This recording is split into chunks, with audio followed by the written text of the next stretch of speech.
بسم اللہ الرحمن الرحیم۔ السلام علیکم، میں ہوں محمد عثمان اور آپ دیکھ رہے ہیں پروگرام حرف راز زیر مقبول جان کے ساتھ۔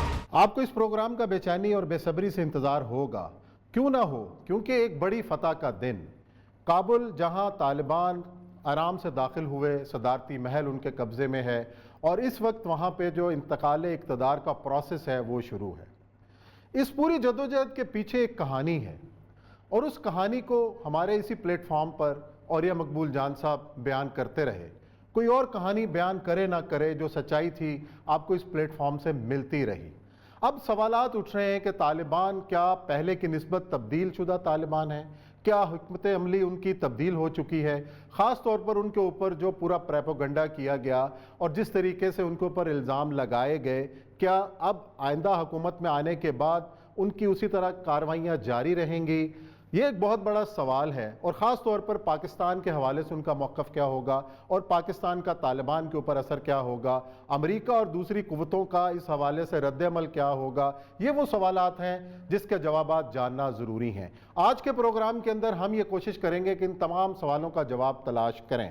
اوریہ مقبول جان صاحب اس وقت اس قیادت کے ساتھ بڑے قریبی رابطے میں بھی ہیں، قریب سے دیکھ بھی رہے ہیں اور اس وقت اسٹوڈیو میں تو موجود نہیں ہیں، جہاں یہ ساری ڈیولپمنٹ ہو رہی ہے اس کے قریب موجود ہیں اور ہم ان سے رابطہ کریں گے۔ اور آج اس رابطے کے اندر بھی کوئی دشواری کا سامنا ہے، اس لیے وہ ٹیلی فون سیٹ پہ ہمارے ساتھ موجود ہیں۔ ان کو شو میں خوش آمدید کہیں گے اور ڈائریکٹلی جو کچھ ہو رہا ہے اور کیا اس وقت تازہ ترین صورتحال ہے، کیا طالبان کی قیادت کیا کس طریقے سے اقتدار حاصل کرے گی، عبوری کونسل کا جو نام لیا جا رہا تھا جس میں حامد کرزئی، گلبدین حکمت یار اور جلال زئی صاحب ہیں، ان کا کیا مستقبل ہے، اور امریکہ اور دیگر مغربی ملک جو ہیں اس حوالے سے کیا سوچ رہے ہیں۔ پہلے ایک چھوٹا سا خلاصہ بات پوچھتے ہیں، اپڈیٹس کیا ہیں؟ اور یہ مقبول جان صاحب بتائیے گا اس وقت آپ کی قیادت سے کیا بات ہوئی ہے، طالبان کیا سوچ رہے ہیں، جبکہ پورے افغانستان میں آلموسٹ ان کا جو ہے وہ حکمرانی قائم ہو چکی ہے، اب کیا نیکسٹ؟ سوال ہے بہت بڑا۔ دیکھیں اس وقت صورتحال یہ ہے کہ 20 فروری سے لے کے اب تک جو 14-15 مہینے گزرے ہیں، اس 15 مہینے میں امریکہ نے پورا زور لگایا تھا کہ ان کی بنائی ہوئی جو 3,50,000 کی فوج ہے وہ زیادہ سے زیادہ افغانستان پہ قبضہ کر لے، اور جب وہ اس مقام پہ آ جائے تو پھر ہم جب طالبان کے ساتھ ان کو نیگوسیشن ٹیبل پہ بٹھائیں گے تو پھر ہم اپنی ٹرمز اینڈ کنڈیشنز جو ہیں وہ بتا دیں گے کہ ایسا مانو گے تو ٹھیک ہے، ورنہ جتنا تمہارا بچا کچا افغانستان ہے اس پہ تم بیٹھے رہو۔ لیکن اس دوران ہوا یہ کہ طالبان کو اللہ تبارک و تعالیٰ نے اتنی نصرت دی کہ آپ سوچ نہیں سکتے کہ وہ اس مذاکرات میں لگے رہے، اور اس دوران ڈیلی روزانہ طالبان جو تھے وہ 22، 23، 24 لوگوں کی لسٹ دیتے تھے کہ یہ افغان سپاہی ہیں جو سرنڈر کر چکے ہوئے ہیں۔ اس کو بھی وہ لوگ بڑی آسانی سے اتنا زیادہ اس کو ہضم نہیں کر پا رہے تھے کہ یہ چھوٹے چھوٹے لوگ ہیں، علاقوں کے اندر ہیں، کہ ان کا کوئی ہمیں مسئلہ نہیں، جب تک ہم کابل میں بیٹھے ہیں، جب تک ہم قندھار میں بیٹھے ہیں، جب تک ہم لشکرگاہ میں بیٹھے ہیں، جب تک ہرات میں بیٹھے ہیں، جب تک ہم سٹی سینٹرز میں بیٹھے ہیں، ہمارا کنٹرول موجود ہے۔ لیکن ہوا یہ کہ جس وقت طالبان نے 85% افغانستان پہ قبضہ کر لیا تو اس وقت سٹی سینٹر کے اندر جو فوج تھی اس فوج کو امریکہ نے ایک دفعہ پھر اٹھایا، اور جو بائیڈن کی وہ تقریر آپ کو شاید یاد ہو کہ اس نے یہ کہا کہ یہ دنیا کی بہترین فوج ہے، اس سے بہتر ٹریننگ ہم کسی فوج کو نہیں دے سکتے، یہ دنیا کی بہترین ویل ایکوپڈ فوج ہے، اس کے پاس جو اسلحہ موجود ہے وہ اسلحہ کسی اور فوج کے پاس موجود نہیں۔ آپ دیکھیں نا اس وقت طالبان نے جو 160 ہیلی کاپٹر جو ہیں وہ قبضے میں لیے ہیں، جو بلیک ہاک ہیں، تو وہ ہیلی کاپٹر دنیا میں کسی ملک کے پاس اتنے ہیلی کاپٹر نہیں ہیں، خواہ وہ اسرائیل کیوں نہ ہو، تو وہ اتنا اسلحہ۔ پھر اس کے بعد انہوں نے کہا کہ ان کو سیٹلائٹ سپورٹ حاصل ہے۔ لیکن ہوا یہ کہ طالبان کی جب پیش قدمیاں بڑھنے لگیں تو جس کہتے ہیں پیسفل سرنڈر، یعنی حیران کن بات یہ ہے کہ مجھے آج سمجھ نہیں آتی کہ جو لوگ کہتے ہیں کہ طالبان ریپرزینٹیٹیو نہیں ہیں، جب وہ جلال آباد میں گھسے ہیں تو پورے جلال آباد کے عوام جو تھے وہ انہوں نے جا کے سرکاری افواج کو پکڑا ہے اور انہوں نے کہا ہے کہ آؤ ان کے سامنے سرنڈر کرو کیونکہ ہم تمہارے ساتھ نہیں ہیں۔ یہی حال جو ہے باقی شہروں کے اندر ہوا ہے، تھوڑی تھوڑی ریزسٹنس ہوئی ہے کسی نہ کسی حد تک، مثلا اسماعیل خان کی ہرات کے اندر ہوئی ہے، لیکن وہ بھی اس طرح کی نہیں تھی کہ جس کا آپ تصور کر سکتے۔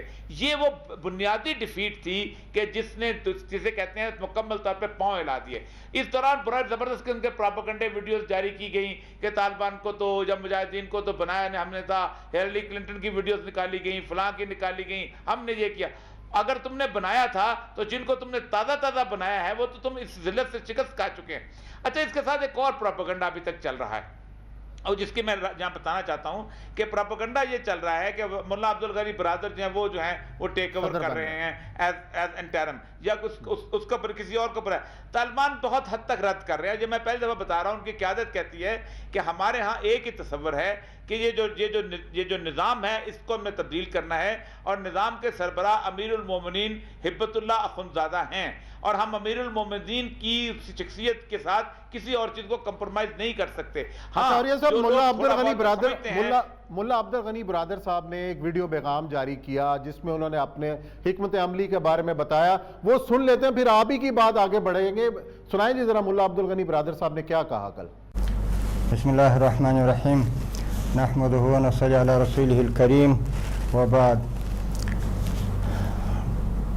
وطول افغانستان مسلمان ملت ته د دغه درنو فتح مبارکي وایو، خصوصا د کابل ښاریانو او اوسېدونکو ته، او ورپسې خپلو مجاهدینو ته دا توصیه او وړاندیز کوو چې موږ تاسو دغه حال ته ورسېدو چې هغه هیڅ توقع د دې نه کېده چې په دغه رقم به موږ په افغانستان کې کامیابه کېږو، خو دا د الله پاک نصرت او مدد و چې الله پاک دغسې فتوحات او دغسې کامیابیانې چې په دنیا کې یو مثل نشته نن ورځ زموږ تاسې پر لاس باندې راوستلې.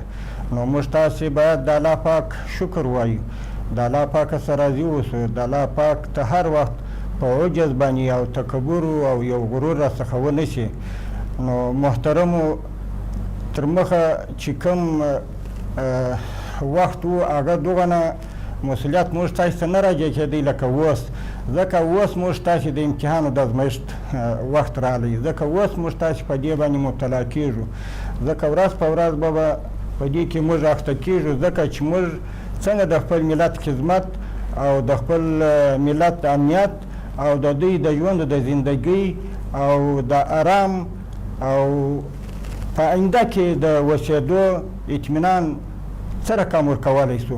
نو ټولو ته دا اطمینان ورکوو چې انشاءالله په دې باندې چې لکه څنګه چې موږ ته الله پاک داسې غټ فتوحات را په نصیب کړه، نو د آینده دپاره هم د ټول ملت ته موږ دا وینا کوو چې د دوی د امن امانو او د ښه ژوند د زندګۍ د برابرولو وس توان تر خپله طاقته پورې دا کوو چې دوی ته دغه د زندګۍ ژوند ور برابر کړو.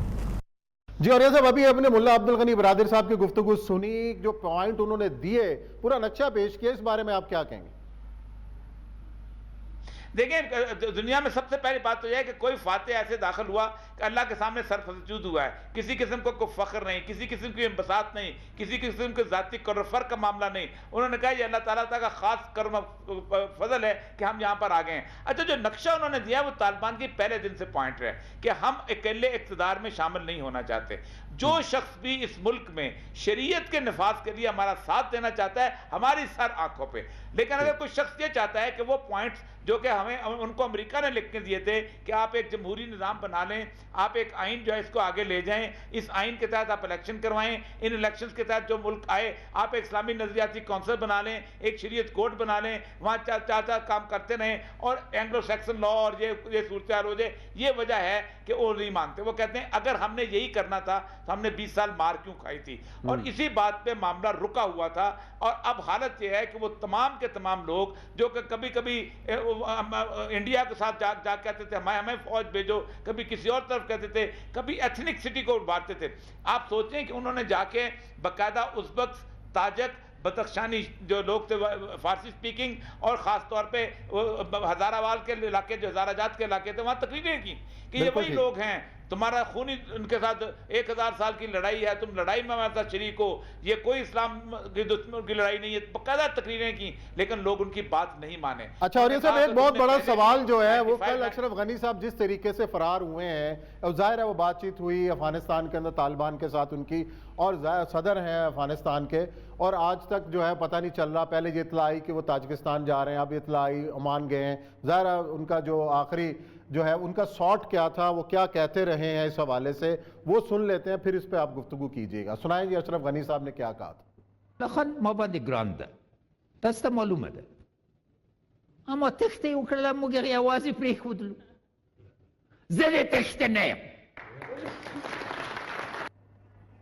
جی اور یہ صاحب دعوے کس قسم کے تھے اور ہوا کیا، اور جس طریقے سے ریت کی طرح بکھر گیا ساری یہ حکومت، اور اس کے بعد جو اس وقت کے حالات ہیں وہ ایک سوال کھڑا کرے نیکسٹ کیا ہوگا. اور یہ بڑا سوال ہے کہ اگر طالبان باقیوں کو اپنے ساتھ شامل نہیں کرتے تو امریکہ، چین، روس، پاکستان اور باقی جتنے ملک ہیں ان کی حکومت کو کیسے تسلیم کریں گے؟ اب یہ سوال ہے. دیکھیں پہلی بات تو ہے کہ کل تو روس کی پورا وفد جو ہے وہ طالبان کی موجودہ قیادت سے ملاقات کرنے والا ہے. یہ ابھی کوئی دو گھنٹے پہلے انہوں نے اطلاع دی ہے، اور انہوں نے کہا ہم واحد ایمبیسی ہیں جنہوں نے اپنا کو بندہ نکالا ہے، ہم وہیں پر موجود ہیں اور ہم وہاں پر کل مذاکرات کریں گے اور ہم اس کو تسلیم کرنے کو تیار ہیں. اچھا، چین کے بارے میں باقاعدہ ایک ان کی پالیسی سٹیٹمنٹس آنا شروع ہو گئی ہے کہ ہم طالبان کے ساتھ بہتر تعلقات رکھنا چاہتے ہیں. اصل مسئلہ یہ ہے کہ یہ جو 3-4 دن ہیں، یہ 3-4 دن بیسیکلی فلوئڈ ہیں. اب طالبان نے، میری جہاں تک اطلاع ہے، طالبان نے ان سب لوگوں کو پیغام دیا ہے اور امریکیوں کو بھی یہ پیغام دیا ہے کہ ہمیں پاس زیادہ وقت نہیں ہے، جس نے ہمارے ساتھ ملنا ہے وہ آ جائے، نیگوسیشن ٹیبل پہ ہم سے بات کر لے. اب اشرف غنی صاحب جو ہیں وہ تو بھاگ گئے ہیں، وہ کہتے ہیں کہ جناب میں تو عمان میں چلے گئے تھے کیونکہ تاجکستان میں ان کا تجارہ اترنے نہیں دیا گیا. عمان سے وہ پھر اب سنا جائے کہیں اور نکلنے کی تیاری میں ہے، لیکن چونکہ مسقط عمان وہ ملک ہے کہ جہاں اسرائیل کے بھی تعلقات بلٹ اپ ہو گئے ہوئے ہیں، وہاں زیادہ بہتر سیف کرتے ہیں. انہوں نے کہا جی میں تو خون خرابہ بچانے کے لیے، اور 20 سال تم لوگوں نے جو خون خرابہ کیا تھا اس کا کوئی حساب نہیں ہے. 20 سال امریکہ خون خرابہ کرتا رہا، آج تم خون خرابہ بچانے کی صورتحال میں پڑے ہوئے. یہ ان کی صورتحال ہے. امراللہ صالح اور وہ دوسرے جو ہیں وہ بھی یورپ کی طرف بھاگے ہیں. یہ جو لوگ یہ یہاں پر باتیں کرتے تھے پاکستان کا بارڈر کیا ہوگا، یہاں ہزاروں مہاجرین آئیں گے، یہاں طوفان مچ جائے گا، یہاں پاکستان میں مسئلہ بن جائے گا، یہ ان کو آج دیکھیں وہ ایڑیاں اٹھا کے دیکھتے ہیں، کوئی مہاجر نہیں آتا. کہانیاں بنے گی طالبان نے قتل کر دیا، کوئی فوٹیج نظر نہیں آتی کہ طالبان نے کہیں قتل کیا ہو. پاکستان کے اندر کیا دنیا پوری کا جو میڈیا تھا، دنیا پوری کے جو انٹلیکچوئل تھے، دنیا پوری کے سیکولر لبرل تھے، ان سب کے لیے بھی ایک مردنی چھائی ہوئی ہے کہ ایک پوری قوم، اتنی بڑی قوم ہے، اس نے کیسے طالبان کے سامنے پیسفل سرنڈر کیا ہے. اور پیسفل سرنڈر جو ہے یہ بیسیکلی جمہوریت کے اندر ووٹنگ ہوتی ہے، یہ ریفرینڈم ہوتا ہے.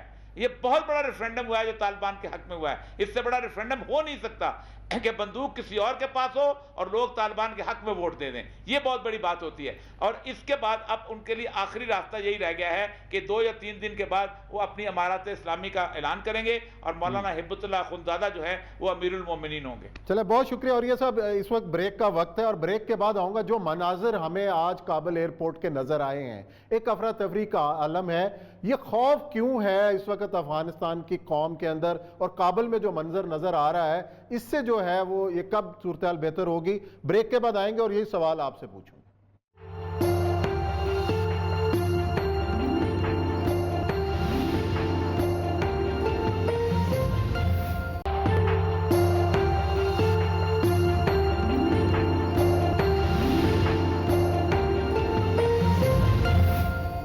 جی ناظرین، بریک کے بعد آپ کو خوش آمدید کہتے ہیں. مناظر ہیں کابل ایئرپورٹ کے، جس طریقے سے لوگ سوار ہو رہے ہیں جہازوں پر اور جہاز ٹیکسی کر رہا ہے، اور جو اس میں لوگ ہلاک بھی ہوئے ہیں. 2 نوجوان بلندی سے گرے ہیں، اور اس کے علاوہ سیکورٹی فورسز جو امریکی فوج ابھی تک وہاں کابل ایئرپورٹ پر موجود ہے، ان کی فائرنگ سے 5 جو ہیں شہری بھی ہلاک ہوئے ہیں. اور یہ افراتفری کیوں ہے، یہ ہنگامہ کیوں ہے، اور لوگ خوفزدہ کیوں ہیں؟ اور یہ صاحب جب طالبان نے خود ٹی وی پہ آ کے یہ اعلان کیا کہ امن سے رہیں، ہم آپ کو کچھ نہیں کہیں گے، تا لوگ جو ہیں اپنے اسکولوں میں جائیں، کالجز میں جائیں، دفاتر میں جائیں، لیکن اس کے باوجود یہ خوف کیوں ہے لوگوں کے اندر، افراتفری کیوں ہے؟ دیکھیں، کابل کو سمجھنے کے لیے کابل کی تاریخ کو پڑھنا بہت ضروری ہے. کابل اور افغانستان دونوں ایسے ہیں کہ جیسے آپ کسی ریگستان کے اندر ایک خاص قسم کا صحرا میں پھول کلایا ہو. اور کابل جو ہے یہ گزشتہ 150-200 سال سے ایسے ہی تھا.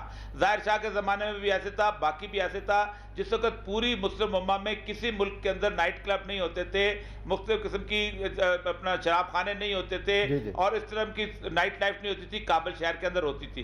کابل میں اسکرٹس پہنے ہوئی خواتین گھومتی تھیں، اور دنیا جہان کی جو جیسے فلمیں اور باقی چیزیں ہوا تھی، ایک آزاد ماحول تھا جو انہوں نے قائم کر رکھا ہوا تھا. اور زیادہ تر کابل کے رہنے والے جو تھے یہ فارسی بولنے والے تھے، کیونکہ افغانوں میں پشتونوں کے درمیان اتنی لڑائیاں تھیں کہ انہوں نے کہا تھا کہ جب تک ہم ایک ایسے بندے کو نہیں بٹھائیں گے جو کہ ہمارے میں سے نہیں ہے، کوئی باہر سے ہے، تو ہم امن نہیں ہو سکتا. تو احمد شاہ عبدالی کی اولاد کو وہاں انہوں نے بٹھایا ہوا تھا. یہی وجہ ہے کہ ہمیشہ کابل مختلف رہا ہے. جس وقت نجیب اللہ کی گورنمنٹ تھی، پورے مجاہدین ہر جگہ چلتے تھے، لیکن کابل کے اندر وہ روسی جو تھے وہ آ کے بیٹھے تھے اور کمفرٹیبل فیل کرتے تھے اور وہیں رہتے تھے. اس لیے جب روسی وہاں سے جانے لگے تو آپ کو پتہ ہے سب سے زیادہ جو ہے وہ کابل میں ہی مسئلہ ہوا. احمد شاہ مسعود کی اور احمد یار کی فوجیں وہیں لڑیں، وہی تباہ ہوا. اصل میں جب طالبان 1996 میں آئے ہیں تو اس وقت بھی یہی افراتفری مچی تھی، لیکن کچھ سال ایک کے بعد ہوا یہ کہ دوبارہ سیٹلمنٹ ہو گئی اور عام آدمی جو تھا وہاں رہنے لگ گیا اور کابل کی وومن یونیورسٹی بن گئی.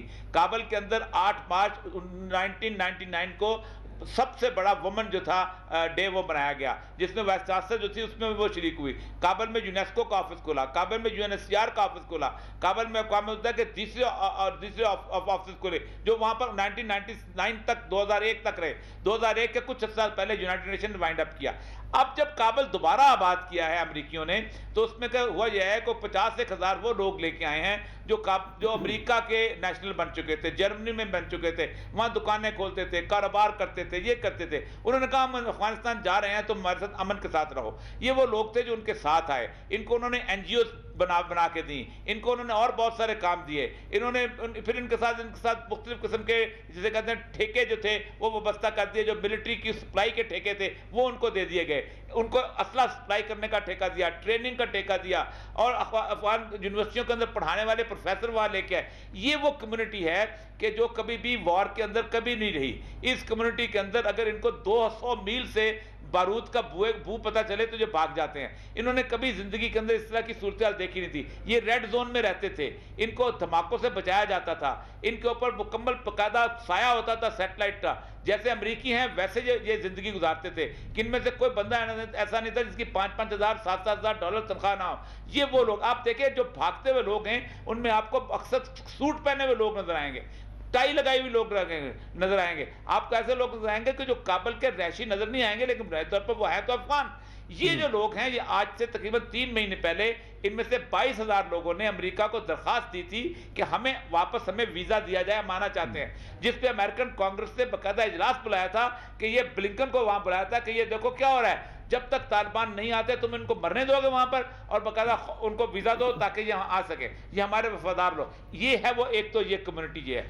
دوسری وہ کمیونٹی ہے جو ہر ایسے انقلاب میں ہمیشہ بھاگتی ہے کسی جگہ پہ جانے. مثلا کندھار کے آس پاس بھی جب لڑائی ہو رہی تھی تو ایک باقاعدہ IDP کا کیمپ بنا تھا جس کو طالبان لک آفٹر کر رہے تھے اور اب وہ کندھار والے واپس چلے گئے. جیسے ہمارے یہاں سوات میں ایک صورتحال ہوئی تھی تو باہر لوگ چلے گئے تھے پھر واپس آ گئے تھے. یہ جو کمیونٹی ہے یہ بیسیکلی وہ ہے کہ جو امریکیوں کے ساتھ واپس جائے گی. آپ کو یاد ہوگا میں نے بار بار اپنے پروگرام میں کہا ہے کہ طالبان یہ کہتے ہیں یہ بریف کیس والے لوگ ہیں، یہ تمہارے ساتھ آئے تھے اپنا بریف کیس لے کے تمہارے ساتھ واپس چلے جائیں گے. آج جو افراتفری ہوئی ہے وہ یہی ہوئی ہے کہ ان کو امریکہ واپس لے جانا نہیں چاہتا. اپنے امبیسی کے لوگوں کے لیے اس نے 5,000 سپاہی بھیجے ہیں. اپنے امبیسی کے لیے اس نے جہاز بھیجے ہیں. ایئر فورس کا جہاز جو آیا ہے جس پہ یہ چڑھنے کی کوشش کر رہے تھے یہ امریکیوں کو لے کے جانے رہا تھا. مجھے وہ ویتنام کی وہ صورتحال یاد آ رہی ہے کہ جو ویتنامی بیچارے تھے جنہوں نے ہوچی منہ کے خلاف ساتھ دیا تھا، جو پال پوٹ رجیم والے تھے، وہ جب امریکن امبیسی کے اندر گھسنے لگے کہ ہمیں بھی لے جاؤ ان ہیلی کاپٹروں میں، ہم نے تمہارے لیے بڑی مار کھائی ہے، تو ان پہ فائرنگ کر دی گئی اور ان کو مار دیا گیا اور بے شمار لوگوں کو مارا گیا. یہ وہ لوگ ہیں کہ جنہوں نے اپنی قوم کے ساتھ غداری کی، امریکیوں کا ساتھ دیا، 20 سال تک ان کو مارا، 20 سال تک یہ لوگ نشے میں رہے کہ شاید ہم نے پورا افغانستان فتح کر لیا ہے. آج یہ اس کے جہاز کے پیچھے بھاگ رہے ہیں. اچھا اور یہ صاحب آپ کا مطلب کہنے کا یہ ہے کہ اس بار جو طالبان آئے ہیں وہ 1996 کے مقابلے میں بالکل تبدیل شدہ طالبان ہیں اور ان کی جو پالیسیز ہوں گی پہلے کی نسبت مختلف ہوں گی. دیکھیں طالبان جو آخری 1998 کے بعد کا دور ہے بہت تبدیل ہو گئے تھے اور وہ خود کہتے ہوتے ملا محمد عمر رحمۃ اللہ علیہ ہمیشہ کہا کرتے تھے کہ یار مجھے آپ بتاؤ آپ کیا بات کرتے ہو؟ آپ ایک طالب سے کیا توقع کرتے ہو؟ اس کو اٹھا کے ہم نے یہاں امن قائم کر دیا ہے. اب اس کو آہستہ آہستہ زندگی گزارنے کا وقت پتہ چلے گا نا, اس کو پتہ چلے گا یہ کیا صورتحال ہے. سب سے زیادہ کام انہوں یہی کر سکتا ہے کہ وہ امن امان قائم کر لے, لیکن ان کو دنیا کی چیزوں کا نہیں پتہ چلے گا.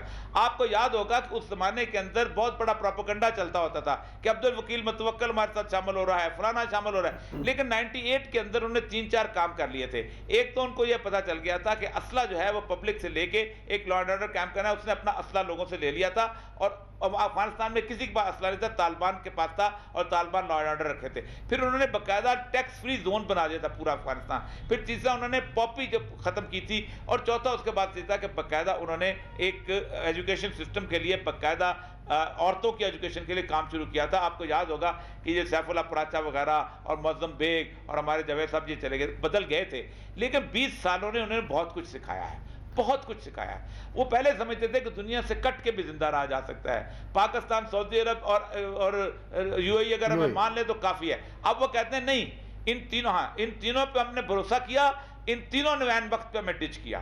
جب وقت آیا, یہ تینوں ملک تھے, اور ان تینوں میں سے پاکستان نے, سعودی عرب نے اور یو اے ای نے سب سے زیادہ طالبان کے خلاف رول ادا کیا, اور ان کو باقاعدہ اسی لیے وہ آج سعودی عرب کا نام سننا پسند نہیں کرتے. آپ دیکھیں سعودی عرب اس پوری نیگوسیشن میں شامل نہیں, کہ وہ سمجھتے ہیں کہ اسی کی وجہ سے ہمارے ہاں گوانتانامو بے بنے, اور پھر پاکستان نے جو کچھ ہمارے ساتھ یو ٹرن لے کے کیا. وہ کہتے ہیں نہیں, اب ہم اپنا دوست دشمن خود ڈھونڈیں گے. اور آپ دیکھیں کہ اس وقت کہا جاتا ہے, آج فرید زکریا کو میں سن رہا تھا, وہ کہہ رہا تھا کہ طالبان کی جو ڈپلومیسی ہے وہ حیران کن ہے, حیران کن ڈپلومیسی. آپ دیکھیں کہ ڈپلومیسی کی صورتحال باقی جگہوں پہ باقی دیکھیں کہ انہوں نے اپنے ہر دشمن کو ساتھ ملایا ہے. کیوں ملایا ہے؟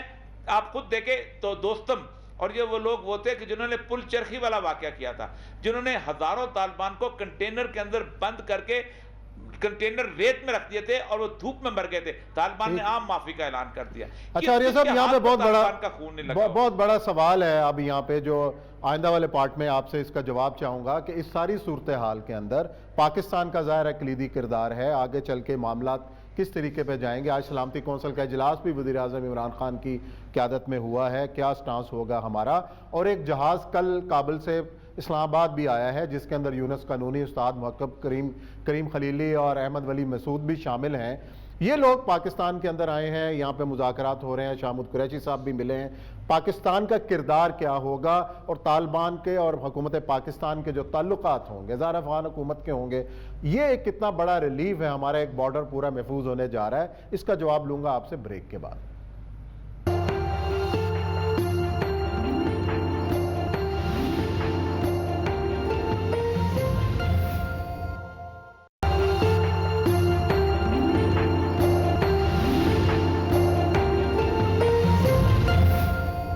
بریک کے بعد آپ کو خوش آمدید کہتے ہیں. ایک سوال چھوڑ کے گیا تھا کہ پاکستان کا اب کیا کردار ہے اس حوالے سے, اور پاکستان کی جو توقعات ہیں, خدشات ہیں, امکانات ہیں, اس ساری صورتحال کے اندر کیا ہوگا. آج سلامتی کونسل کا اجلاس بھی ہوا وزیر اعظم عمران خان کی زیر صدارت, اس کے اندر بھی اہم امور پر گفتگو کی گئی ہے.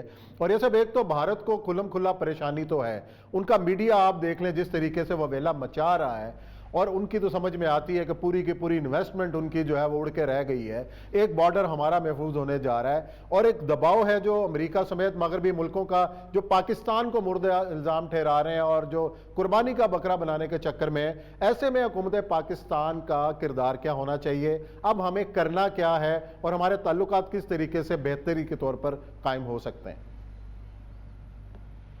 عثمان صاحب, ایک بات بڑی ٹھیک یاد رکھیے پاکستان کی خارجہ پالیسی کے بارے میں. پاکستان کی خارجہ پالیسی نہ اسلام کو نافذ کرنے کے لیے, نہ اسلام کے خلاف ہے کہ نافذ ہو یا نہ ہو. پاکستان کی خارجہ پالیسی افغانستان کی حمایت میں ہے, نہ نقصان میں ہے. پاکستان کی خارجہ پالیسی انڈیا سینٹرک ہے. اگر افغانستان میں انڈیا ہے تو ہم افغانستان کے دشمن ہیں, اگر افغانستان میں انڈیا نہیں ہے تو ہم افغانستان کے دوست ہیں. یہ ہے بنیادی پالیسی, اور یہ 1947 سے چلی آ رہی ہے. 1947 میں سب سے پہلے انڈیا نے اپنا وہاں اثر و نفوذ بنایا روس کے ذریعے. ہم امریکہ کی گود میں بھی چلے گئے, اور سب سے آخری ملک تھا افغانستان جس نے پاکستان کو تسلیم کیا. طالبان کے معاملے کے اندر بھی ہوا یہی تھا کہ طالبان میں شروع میں جس وقت 95 میں آئے ہیں تو پاکستان نے اس لیے تسلیم کیا تھا کہ اس وقت جو سپورٹ تھی وہ یہ تھی کہ حکمت یار کو پاکستان سپورٹ کر رہا تھا, اور احمد شاہ مسعود کو جو تھا وہ انڈیا سپورٹ کر رہا تھا, اور اس لڑائی کے اندر ہمارے لیے مسئلہ بن گیا ہوا تھا. ابھی امریکہ کی وجہ سے ہم نے بہت بڑا دھوکہ کھایا 20 سال. اور اس امریکہ کی شروع کی پالیسیز جس میں ہمیں تسلی دی گئی تھی کہ ہماری مرضی کی وہاں حکومت بنے گی، لیکن صرف 6-7 مہینے کے بعد امریکہ نے یہ ثابت کر دیا کہ وہاں صرف اور صرف بھارت کی ہی اپنا ہیجمنی رہے گی اور وہ بھارت کو اسٹیبلش کرنا چاہتا ہے وہاں پر. اور یہ ان کی پالیسی تھی. 65 کے قریب ہمارے خلاف اس نے جگہ بنائی، لیکن اس وقت ہم طالبان سے توقع رکھتے تھے. آپ دیکھیں نا کیسے ہم عجیب لوگ ہیں. وہ لوگ جو خود امریکہ سے لڑ رہے تھے، ہم ان سے توقع رکھتے تھے کہ ہمارے دشمنوں سے بھی 7 سال لڑیں. وہ لوگ کیوں لڑ سکتے ہی نہیں تھے.